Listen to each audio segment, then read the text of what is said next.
A Roman soldier pierced by arrows in 286 AD had no idea his agony would become one of the most subversive symbols of desire in Western history. His name was Sebastian. He was executed for betraying the emperor. And somehow, across 17 centuries, his suffering became something the Church never intended, a secret language of longing, hidden in plain sight on the walls of the world's greatest museums. Welcome back. Today we're pulling back the curtain on one of art history's most fascinating paradoxes: how a Christian martyr, venerated by popes and painted by masters, quietly became an icon of gay identity and desire. This is the story of Saint Sebastian, and it is far stranger than anything the Roman Empire could have imagined. The year is 286 AD. Rome is fracturing. Emperor Diocletian rules with an iron fist, and the empire is gripped by paranoia, plague, and political purges. Into this world steps Sebastian, a young officer, handsome, trusted, rising through the ranks of the Praetorian Guard. By all accounts, he was exactly what Rome wanted. Loyal, disciplined, powerful. But Sebastian was living a double life. Beneath his soldier's armor, he was a secret Christian at a time when Christianity was not just unfashionable, it was treasonous. He used his position of military privilege to visit imprisoned Christians, comfort them before execution, and reportedly perform miraculous healings. He was, in the language of his faith, a wolf among wolves, a lamb dressed as a soldier. When Diocletian discovered the betrayal, the sentence was swift and theatrical. Sebastian was stripped, tied to a post or a tree, accounts differ, and turned into a human target for the imperial archers. Arrow after arrow pierced his skin. His fellow soldiers, men he had commanded, men who had trusted him, were ordered to kill him. He should have died. By all logic, he did die. But here is where history gets strange. He survived. A Roman widow named Irene found him, still breathing, and nursed him back to health. And what does Sebastian do the moment he recovers? He walks directly back to Diocletian and confronts him. He is then beaten to death with clubs and thrown into a sewer. The Church would later canonize him as a martyr. But it is that first death, the arrows, the bound body, the exposed flesh, that history could not stop painting. Fast forward to the Renaissance, and something quietly extraordinary is happening in the studios of Florence, Venice, and Rome. Artists are painting Sebastian obsessively, repeatedly, in extraordinary physical detail.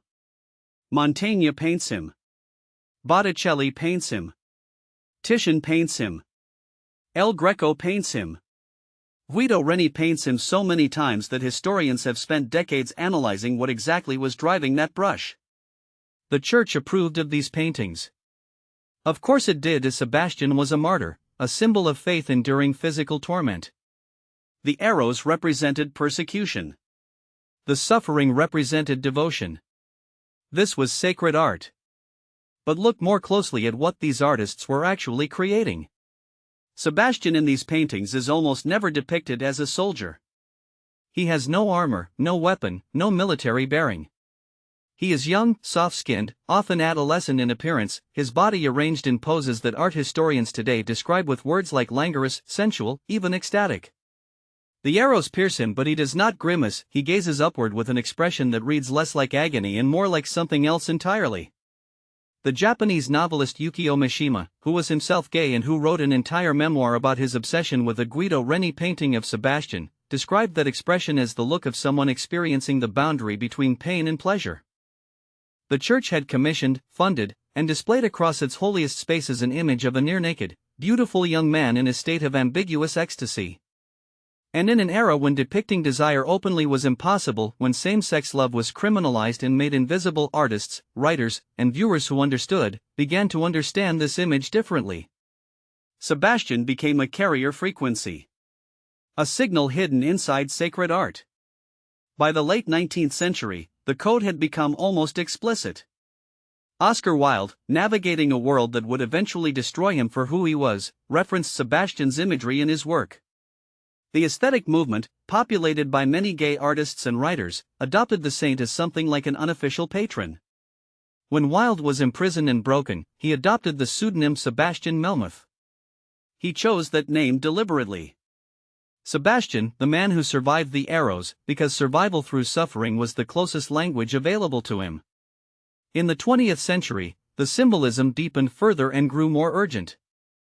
During the AIDS crisis, artists returned to Sebastian with devastating power. His arrow-pierced body became a mirror for a community watching its members die of a disease that the government refused to name and the church refused to mourn. Derek Jarman, the British filmmaker, made a film about Sebastian. David Wojnarowicz incorporated the imagery into art that screamed with grief and rage. The martyr who survived his execution became an emblem of survival, of visibility, of a community that the world was trying to make disappear.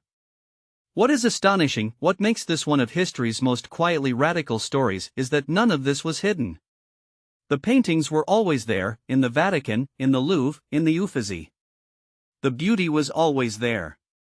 The longing was always there. It simply required a certain kind of looking to see it. Sebastian never asked to be a symbol of anything except faith. But symbols belong to those who need them most. So here is the question I want to leave you with: how many other icons of history are quietly carrying meanings their creators never intended, hidden in plain sight, waiting for the right eyes to finally see them? If you want to keep pulling at these threads, subscribe, and let's keep going.